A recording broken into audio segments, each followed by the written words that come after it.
The bust of Executive Director of the Economic and Organized Crime Office, COP Mameya Tiwa Adodanka, has been vandalized.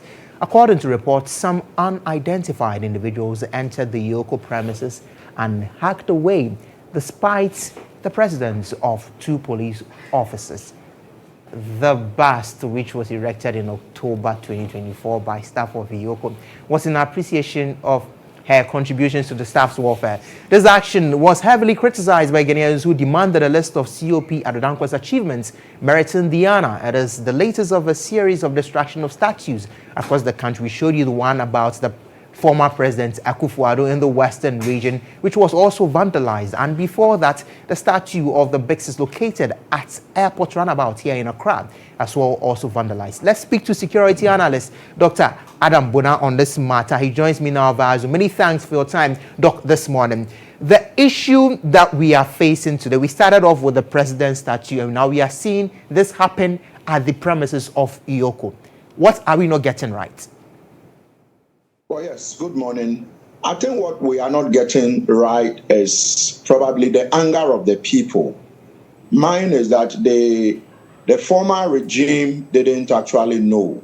Even if they knew, maybe they underestimated the level of hopelessness amongst the teeming youth who don't have jobs. And you know, the bad roads we have in the country, the high cost of living and all that.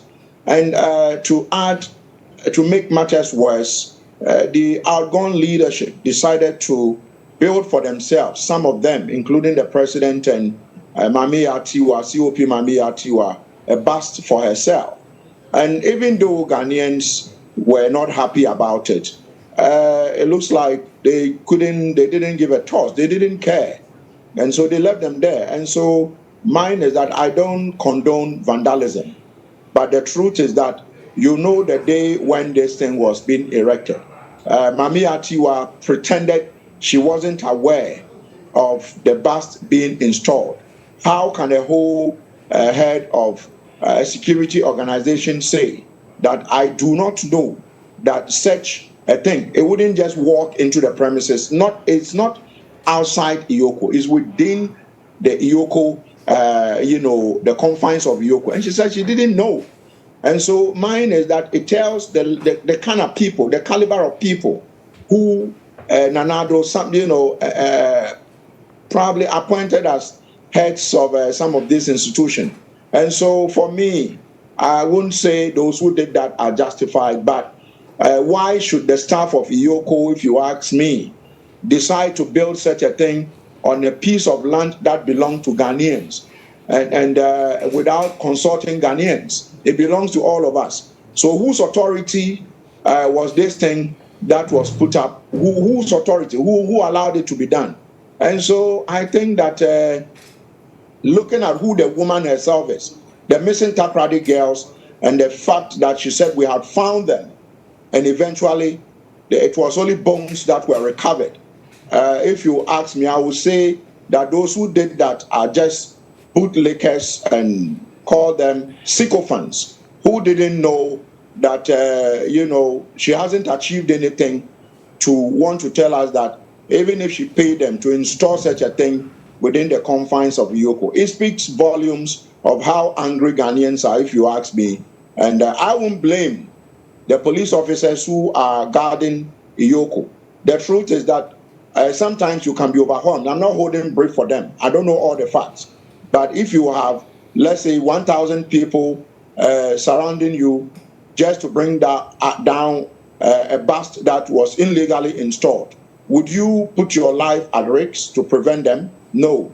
And so mine is that, yeah, let's see what happens, if you ask me. But such a person who said she knows where the girls are and we don't know where they are at the moment, they are dead. And, putting up a bust for her, for what reason? For me, I think she's so undeserving of what they put there for her.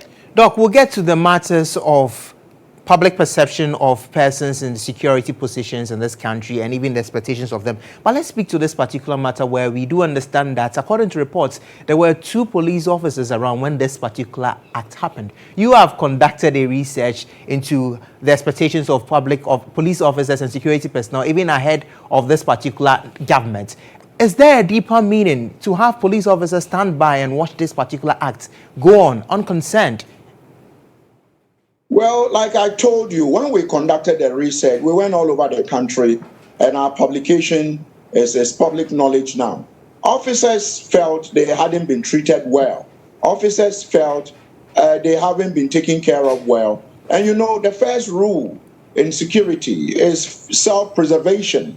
If you are two police officers, you are armed with AK-47, and you are guarding a facility, and you have, let's say, 400 or 500 people come to attack the facility.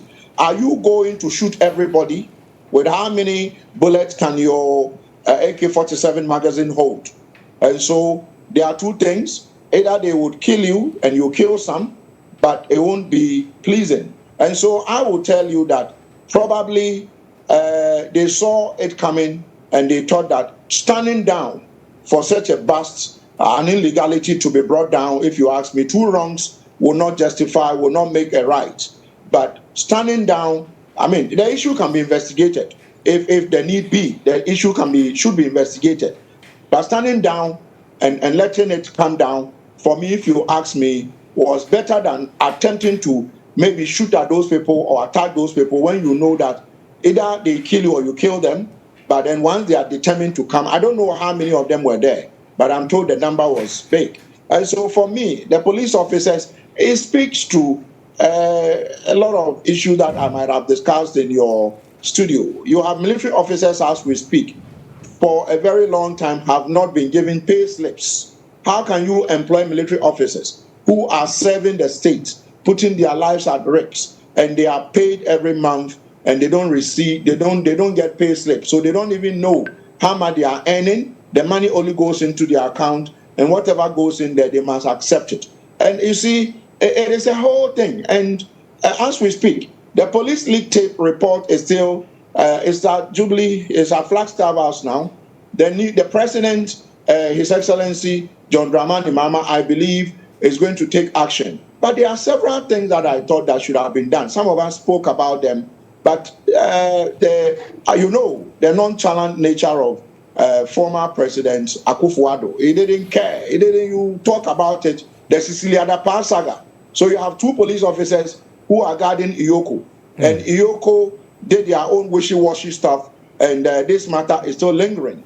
And so mine is that, would I have stood down for the police officers to do that if I was guarding EOCO? Yes, I would have done that, because I won't put my life at risk, and chances are that they could even burn the building down. So for me, it needs to be investigated, but I think it was an illegality, you know, Mameya Tiwa shamefully superintendent over, if you ask me.